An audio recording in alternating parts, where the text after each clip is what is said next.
Hey guys, this is Savannah from earthandwater.co. Today I am here with Daniel Murfield. He is an author, a healer, and a coach. How are you doing today, Daniel?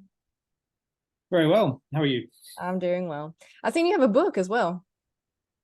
I do. Yep. Yep. I released it this year. You want to tell us about that?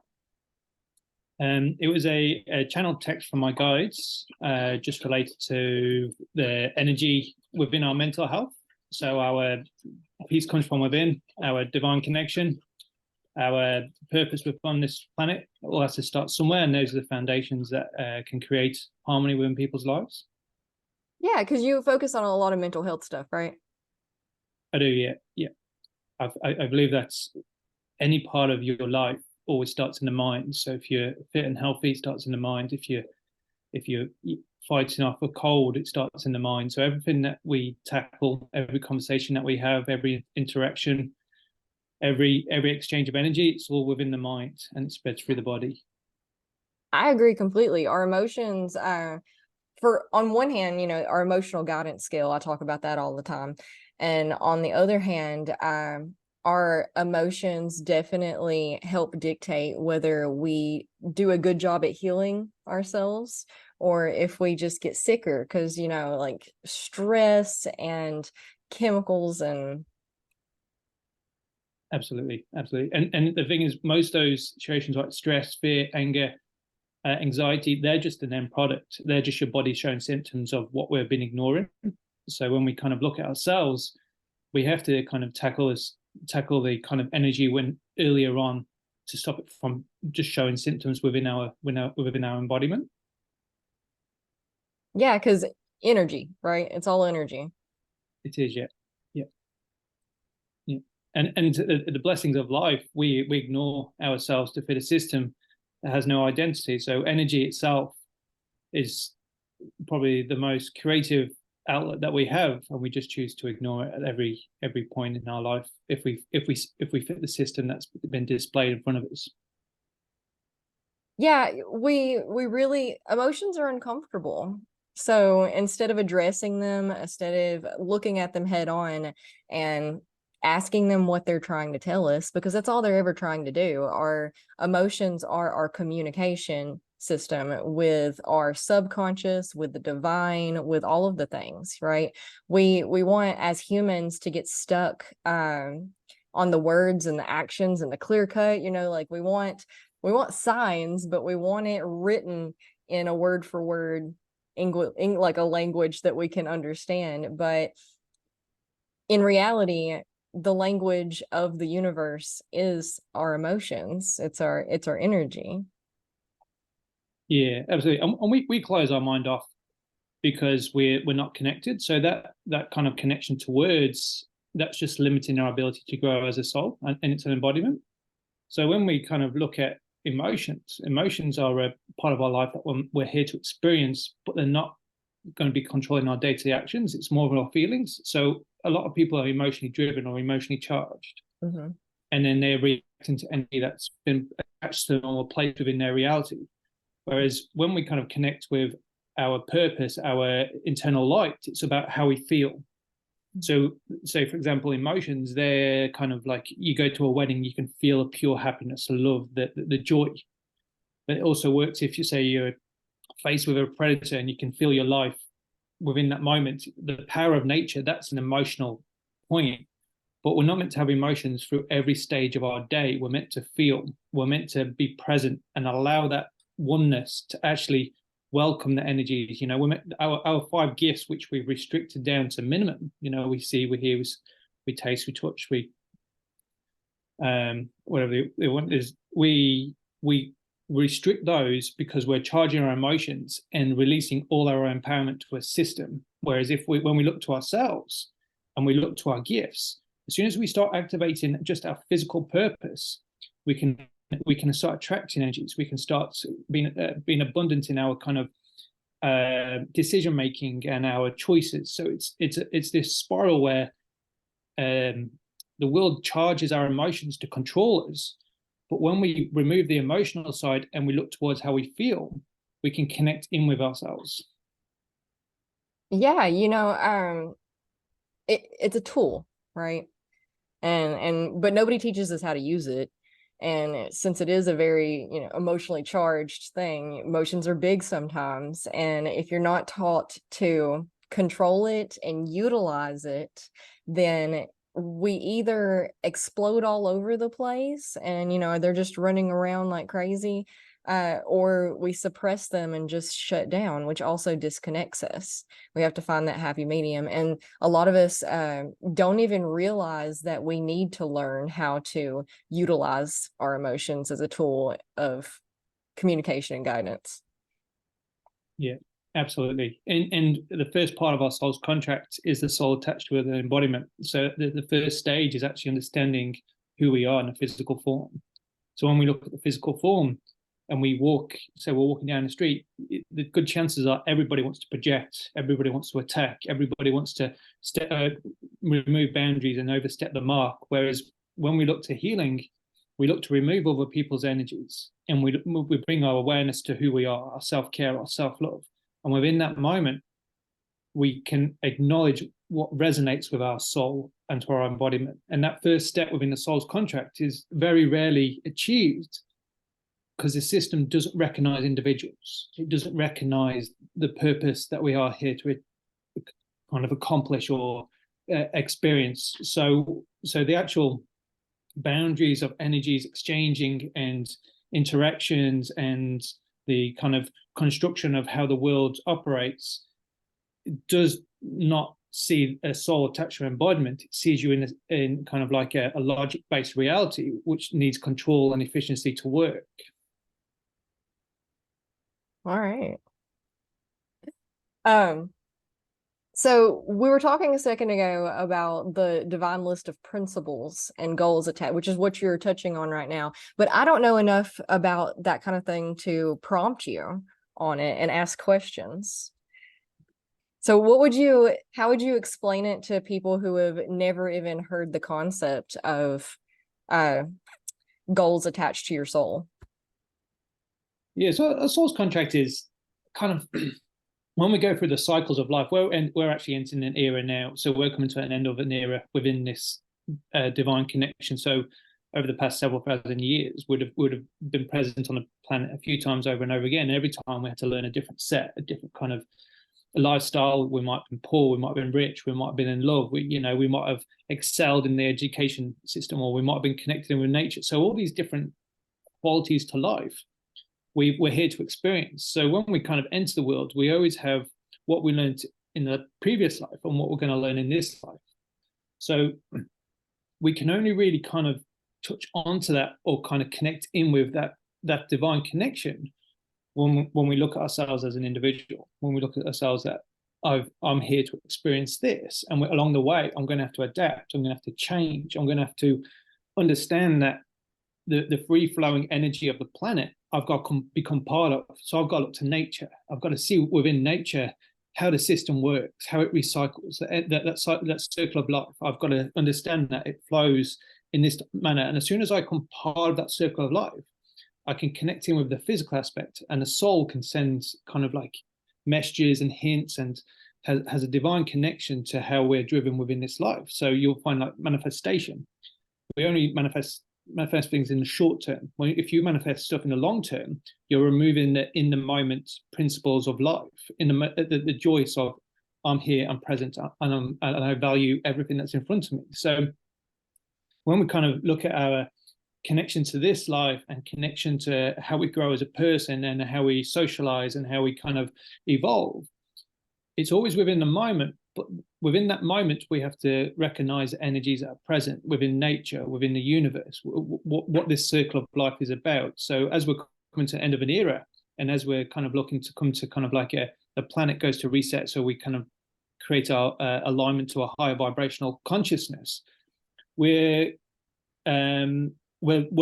this stage is actually we're looking back on past lives, putting all those into a picture, and then going, well, this era I've learned this, and then I've got to understand that in the next era I've got to become more connected. I've got to be consciously aware that there's energies that are just not within the eyesight, but within the planet and the environment that's are there to support me, are there to guide me, are there to um, divinely connect to not just the place you call home, but everywhere within the universe. Is this network of unique ability to just be present and understand life itself. Okay, cool. Okay, I can work with this. So for one, we're talking about reincarnation, right? All right. Yeah. And then we're each life that we live just kind of more or less subconsciously stacks on top of itself, right? So you learn things in this life, and then you move on to the next one, and you learn things, and those kind of stack on top of each other to help us evolve. And connecting with all of that is easier when we look towards nature, because then we start to understand the cycles and the patterns and how we are connected to all of it. I'm really big into cyclical living and syncing your life to the energies around you, you know, the seasons, the phases of the moon. There's lots of ways that you can connect, and understanding how that ebbs and flows can help you better understand your own life and how it ebbs and flows. And then we'll come back to the emotions and how, you know, some emotions are really big, some emotions are really small. All of them are going to pass eventually. So we just we got to listen to it, we got to ride it, we got to touch where we can. And, you know, it just like riding the waves in the ocean. Yeah, absolutely. And if you think of when you're making decisions today, if you're worrying about the past, that's that's fear. If you're looking for the future, that's anxiety. So with those emotions that are flowing through us, we're meant to adapt and change as we're presented with them. We're meant to kind of like understand them, realize the kind of the flow that they're taking, and is that connected to our path? Is that, and have I made a decision that actually goes against the way that I should be operating, and I change that path to get back onto the path that I should? So all those decisions are made within the moment, and when you're connected within yourself, you have this unique ability to go, that's not that doesn't resonate with how I'm going to interpret that energy, or that goes against the grain in which I see the life. And because we're miles off track, and we could be 30, 40 kind of lanes off, or tracks off our life, when we're healing, to get back onto that one track, we might change our opinion 30 times. And so the evolution of that soul just to get back onto the right path means that we change so often. So when we look at judgment, we should never judge people, because our healing is formed on the fact that we only heal when we don't judge. And if you change your opinion, you go, oh, I believe this one day, and then the next day you don't do it, that's the path of healing. And then when you see someone and they're very opinionated, within that moment you can turn around and say, okay, I can see the path you're on, I can see what stage you're on, and that doesn't directly affect me, but there's growth within that situation, that they can evolve and become a better person for themselves, a better soul attached to an embodiment. So we kind of have to take that judgmental attitude out, because that judgmental attitude is connected to control. And to be divinely connected to ourselves, we have to release all aspects of control. We have to let the energies around us protect us, surround us, create our empowerment, create our aura, and then flow as we change and grow and connect back onto that true path of ours.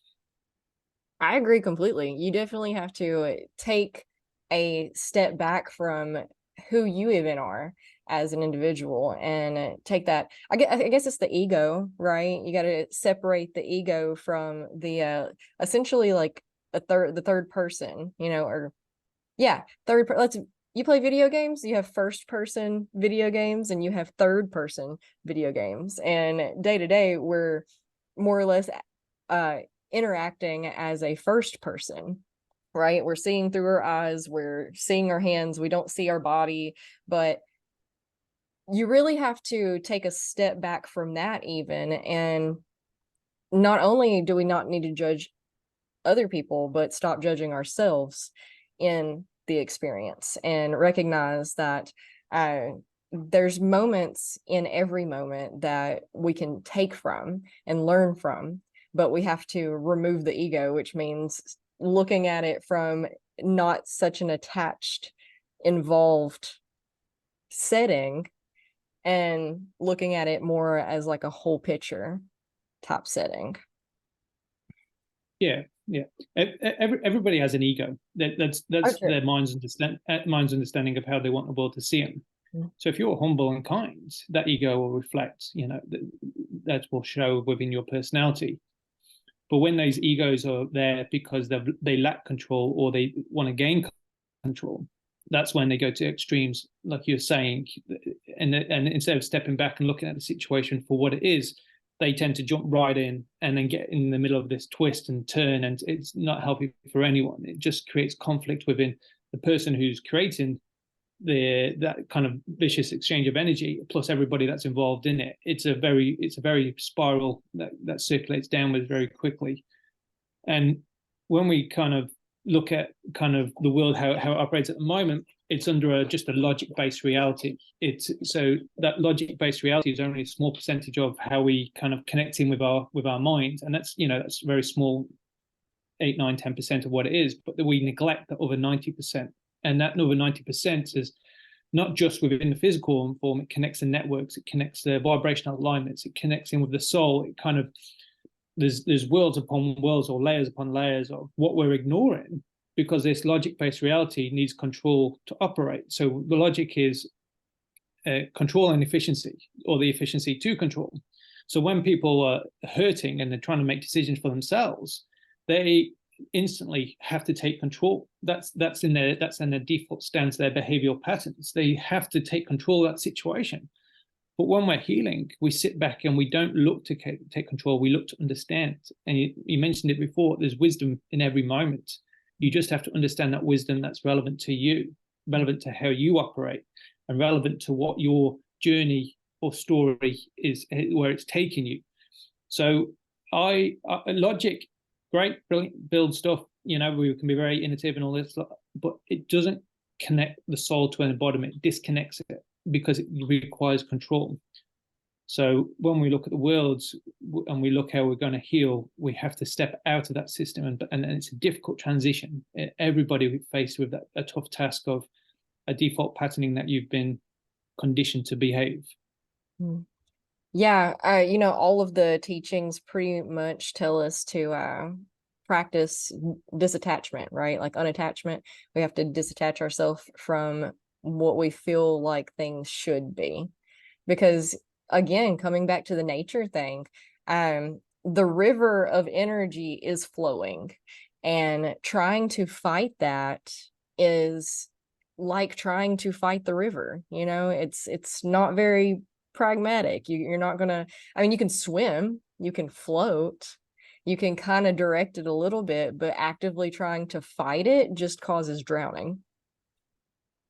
Yeah, yeah, and that just creates conflict within your mind. So that energy, if you think of you're trying to fight this river, which you're always exchanging energy, you should just let it flow through. You just let it cleanse. You just let it as just naturally just go from one point to the next. But as soon as you create those blockages, you're creating energies, and that's where you kind of create unhealthy habits, diseases, illnesses, and it all starts. And all those things are within your mind are trapped within your body, are trapped within your mind.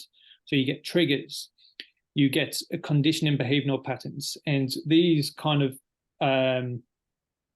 ideologies that have been created to the way that you should perform within this life are there actually just blocking you from connecting in with a deeper part of yourself. Like it's a cycle that doesn't understand who you truly are, and understanding who you truly are is that purpose why we're here. This physical body, that's our first part of our soul's contract, to connect in with the soul and the physical body, so we can then learn the lessons that we're meant to learn within this lifetime. Yeah, because that control is oftentimes given to us by society or culture or our parents or whoever, right? Media. There's lots of things. And figuring out who you are is letting all of that fall away. And again, coming back to your emotions and allowing them to direct you. What feels good, what doesn't. So how would you Yeah, what kind of advice would you have for somebody who like knows this, but they're still having a really hard time letting go of control? Yeah, so the fear of change is present with most people, especially. So a lot of people now they will reject the idea of it until they hit rock bottom, and then when they hit rock bottom, all of a sudden there's a window that opens within their life, that there's a realization that they've been self-sabotaging their habits and their world, because they were too scared of change. That fear was driven by alternative energies that are part of them. And this relationship that we build on with ourselves, remember we've got family DNA. That's a massive part. So you could quite easily be living your parents' life, your whole life, without even understanding who you are. So that's a big structural part that's very dominant within your life. Then you've got influential figures that, when you're growing up, their ideologies, their kind of foresight on the world. And if there's no knowledge of freedom within their teachings, that means that you're kind of conditioned to behave and act a certain way within life. So when we're looking at healing and the people are not willing to make this change, they potentially have 10, 20, 30, 40 years of this really tough conditioning behavioral, and it can go all the way to 70. And there's a lot of people, when they get to older age, and they're not having to work and they're not having to go through the cycles of what the world exists, they have a moment of realization that they realize that the regret of their life, they've been acting as someone else.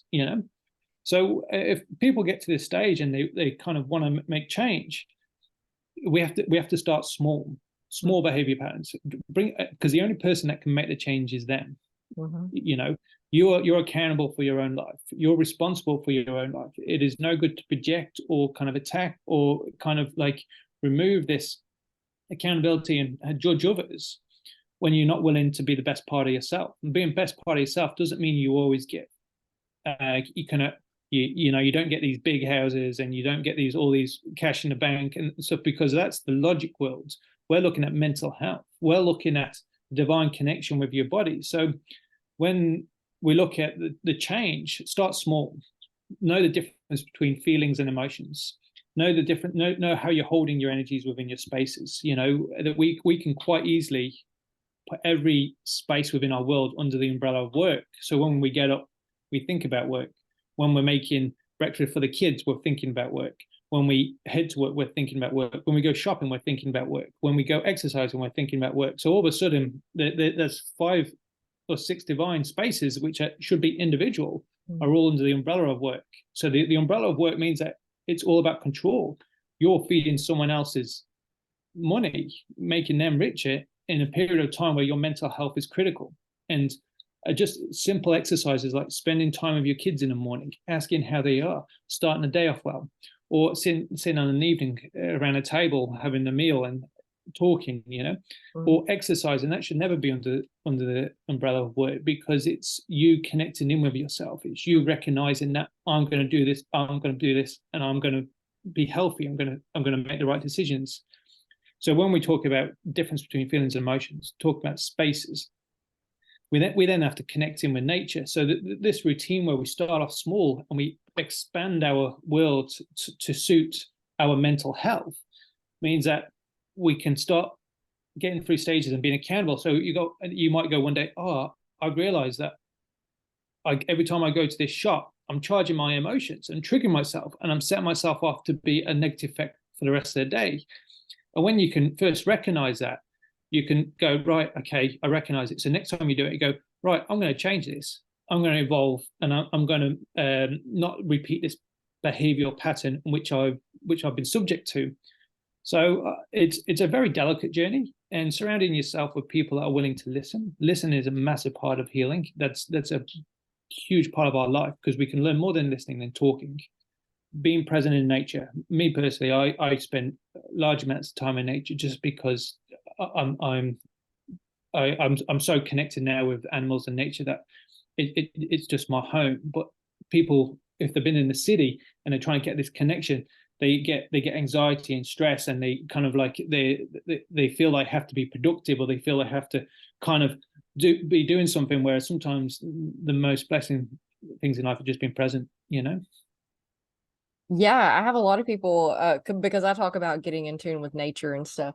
Speaking of Y'all need to go. Go, please.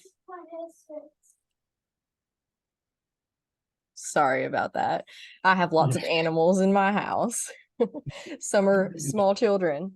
Anyway, whoops. Yeah, I have a lot of people when I talk about connecting with nature and getting in tune with, because I'm big into gardening. Gardening will help you really get in touch with those cycles. And people who live in the city often come back to me and they're like, well, that's all fine and dandy, but I can't do that. So next, what else do you have? And and I'm always like, there you can bring plants in the house and you can get some potted plants and house plants, and you can do window sill gardens, and you can visit the park. Are there any other things that you can think of that people could do to get in touch with? Yeah, so we actually attach our energy to items. So if you go in your house and you go, "Oh, I've attached mine to it's got this emotional attachment. I don't want to let it go." That could actually be hindering your growth. So you could be buying items that you're walking into this space that are instantly draining your ability within this world. And it could be something as simple as you're in a past relationship. There was this one item which you had really good times, but every time you see it, it makes you emotionally, and you discharge all your happiness into this item. So these spaces that we create, we're creating a cleansing of our kind of aura, our kind of principles of life. So hoarding discharges our energy. Being untidy discharges energy. Sleep, the being is the critical part. So when we go to sleep, we go with the intentions to kind of, it's like a deep meditation. Is to receive, is to create our awareness within the world. So we process all of our day within our sleep. So making stuff like tidying our beds, drinking water before we go to sleep, all these little habits cleanse our as we go. So items where we attach energy, our like I personally would never have any electronics in the bedroom. That it's just a conflict within your mental space. And kind of like these little things that where you kind of implement little changes, you'll see a shift in your energy, you'll see a shift in your mentality, and then you can start creating spaces to kind of move forward. And even like you're saying, plants are brilliant. Plants bring they give off an aura which can change the way that your mindset is being kind of like conditioned to behave, and they can relax you, they can bring calmness to your life. So it's a very kind of it's a delicate journey, and that's why people pay a kind of they get these people who go around like cleanse people's houses and create a decent atmosphere. But if you're still reattaching your energy to these items or to these rooms or to these experiences, it's just a self-sabotaging behavior pattern which we just keep repeating. I agree completely. I'm really big into minimalism. So, that way you can it makes everything easier. It makes everything clearer and more easily understood. And it gets rid of that clutter, because I'm big into cleaning too. And one of the biggest things that I tell my clients is that, because it gets overwhelming, because we're like, okay, well, I'm suddenly aware, right? Like I've spent the last 35 years being unaware, and now I'm suddenly aware of everything that I need to work on and fix in my life, and I am incredibly overwhelmed by it. Where do I even start? Because I have to fix my food, and I have to fix my environment, and I have to fix my trauma, and I have to unpack it all. I didn't even know I was traumatized by some of these things. I thought it was fine. Turns out it's not. I'm not acting right when XYZ happens, and I need to figure out why. And it can get overwhelming real quickly.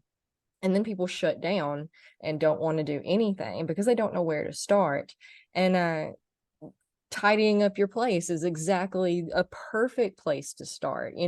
When we're really unattached, we're detached from the spiritual, the mental, the divine, but we're really, really good at the physical. So if we can start with the physical, tidying up our spaces, getting rid of clutter, Marie Kondoing our stuff, if it doesn't bring you joy, if it reminds you of that time, like you said, it like just breaks your heart every time you see it, maybe you should find a place for it where you see it less. And that can kind of help us make our way towards more of the mental stuff, the internal stuff, the spiritual stuff, and kind of clear it all out a little bit and make it a little bit easier to work with. But it definitely is just hyper awareness, noticing your patterns, making little changes where you can. And you know, you also don't necessarily want to focus, because you know, energy goes where you focus, right?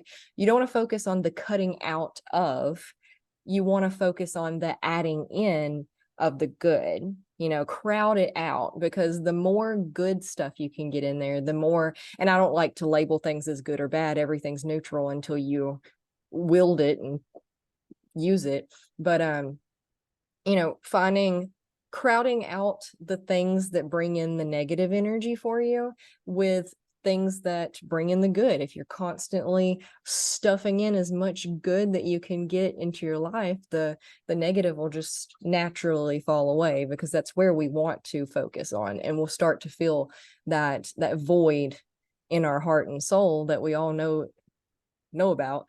It'll start to close a little bit, and we're like, oh, I didn't realize that hanging out with my kid for an hour filled that hole up, and scrolling on Instagram for an hour opened the hole back up. But now I'm aware.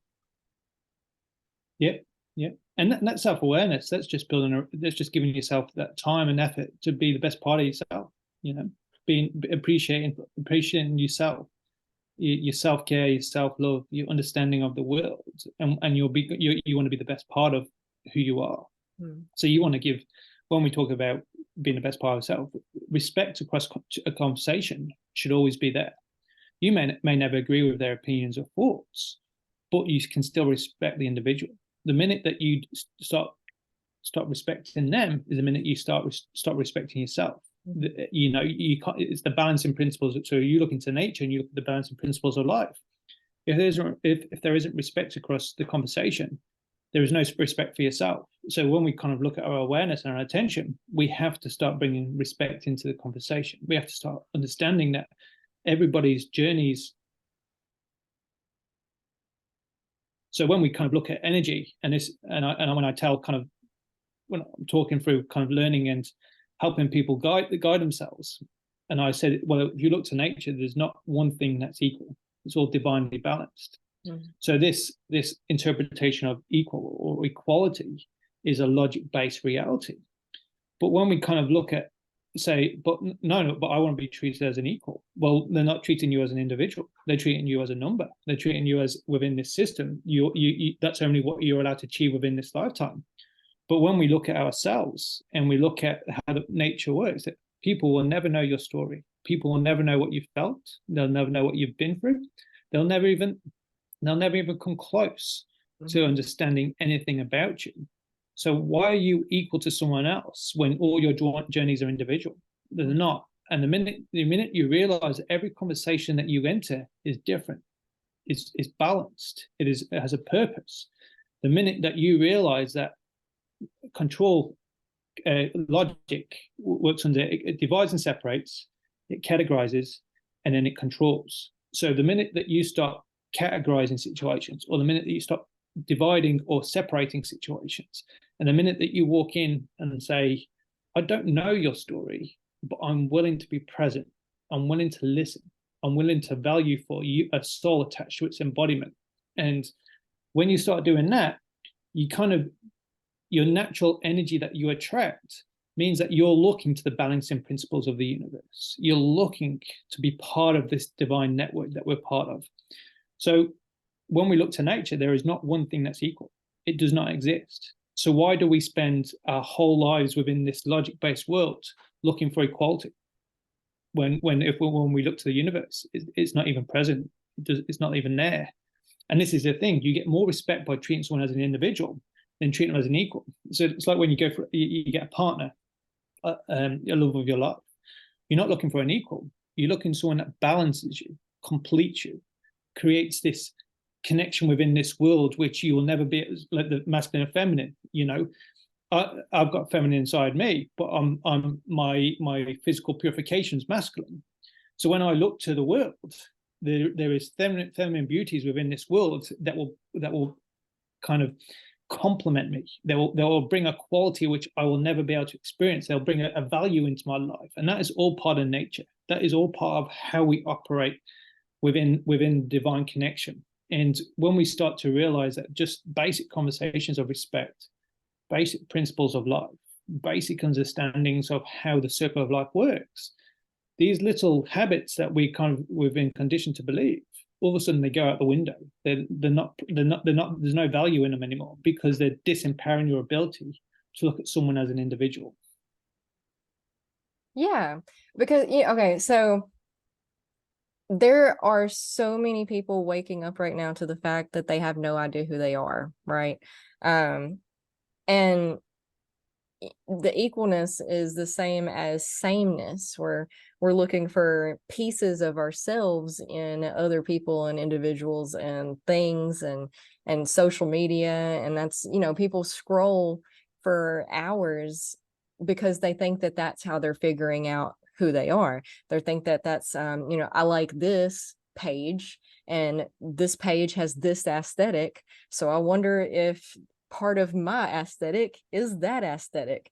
And the truth of the matter is that you have, that's all externalizing everything. You need to, we can't get to where we want to be. We can't fill that void within us. We can't figure out who we are and find our goals attached to our soul if we're always looking outside of ourselves for it.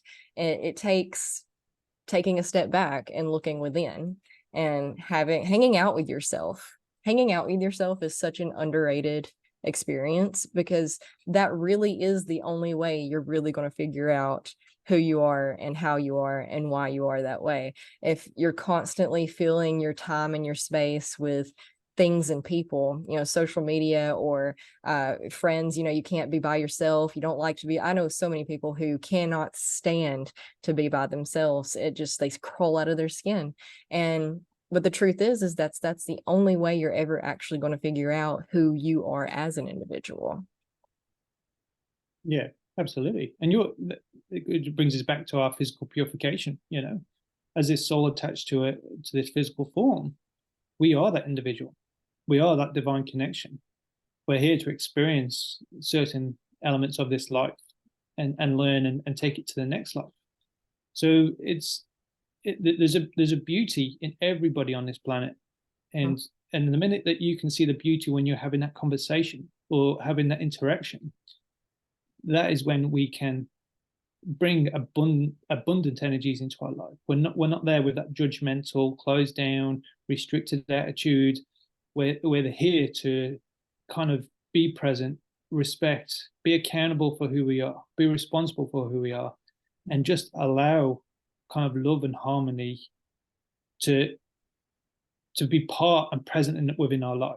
To really understand that we're here to be part of this collective network of beauty, but because we shut our lives down, we instantly remove this ability for any other kind of divine connection. It's and as we come to the end of this era, and this era over the next 2 decades, the more people will be waking up, the more people wanting to know more about themselves. They want to connect in with nature.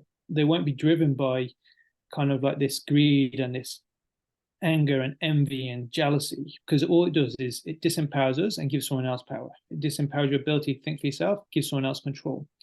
So it's a slow, steady journey, but it's a beautiful one. And if you can connect in with the right people and you can harmonize the best part of yourself, life becomes very easy and very understandable.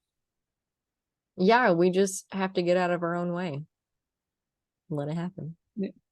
Yeah, we have to bring our identity, and there'll be a lot of people within this lifetime that never know their identity.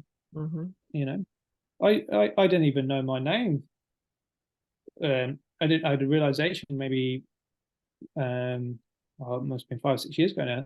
I didn't even know my name was Daniel. I was part of, during my healing process, I was disconnected from myself, and I fit a system. I was behaving that this is how I should act. This is this and that is, you know. But then when I took my attention, I didn't even realize that my name was Daniel. It might as well have been a number. So when we kind of look at this healing, there's little kind of insights that we can look at every stage that kind of reassure us and go, I am working towards my identity. I am working towards this healing process. I am understanding that not everything happens overnight, and our guides will push us in a certain direction that support that particular environment that we've placed ourselves in. And as we go through life, they'll keep supporting us, and they'll keep encouraging us to be the best part of ourselves. Yeah, just trusting the process, holding the intention in your heart that because that's really all you have to do. You have to point yourself in a direction, holding the intention of ease, flow, and the good of everyone, right? The good for myself, the good for everybody else, and then just take it moment by moment. And, you know, we want to make it more complicated than that, but it's really not. It's just releasing control. Yeah, yeah, absolutely. It's being present. And when people say, what's about this inner peace? What's so special about this inner peace? Until you have that moment, or when you realize it and you're present, and everything in the world stops because there's just so much joy. This understanding of being in the moment becomes a massive part of your life. And there could be emotions where they've been triggered before and you've reacted to it, whereas this time you've been calm, you've been collective, you understand that those energies aren't part of you. They're not there to control, they're not going to control you there, but you have the empowerment to look for that wisdom within that moment, to understand that this world will challenge us every corner we go around. But within this moment, I'm going to be the best part of myself, and I'm going to bring respect and value to the conversation. Yeah, you just have to intend to be your best. Yeah, absolutely. Well, this has been wonderful. Can you tell people how to find you, what you offer?